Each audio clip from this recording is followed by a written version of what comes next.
ากเฮียนสร้างไฟตัดหิบสร้างไม้สร้างก่อมีหลายแขนงปรุงแต่งกสิกรรมบางสีเลือกเฮียนตามใจฐานนี้มั่นใจเฮียนได้สะดวกดี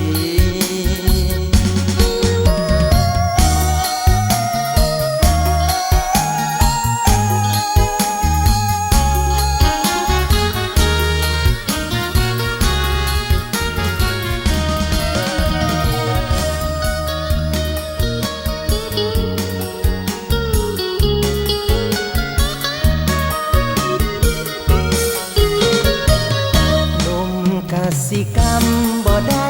ใจดำเด้อผู้สาวบันสีข่าวเรื่องเก่ามานี้ผู้สาวบันสีเป็นผู้เอาใส่น้องเป็นคนงามเพียงงานหน้าที่ก็ดีอายเองสุดที่อยากมีน้องสาวบันสีนั้นบ่จริงใจยังฝันใฝ่หักสาวบันสีแต่ว่าน้องนางนั้นติน้องเฮียนบันสีลากีสูงส่งน้องเทียบนางฟ้าอ้ายเองเทียบเป็นกาดำผู้ห่างหน้าตาพร้อมคำอย่าคิดใจดำเถิดนะน้องนาง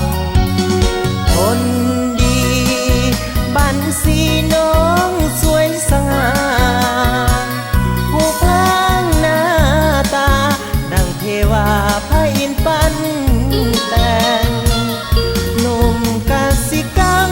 ยิ่งซอกซ้ำพอหาคนดีก็สงสารน้ำใจสายนี้ผู้สาวบันสีมีใจดำโปรดจงไปดีเด้อบันสีผู้ที่ใจดำอ้ายเองคู่เคยสอกซ้ำย้อนสาวใจดำน้องนั้นได้หลอกอ้ายจะเก็บไว้ความในที่น้องเคยมีหนุ่มกสิกรรมคนนี้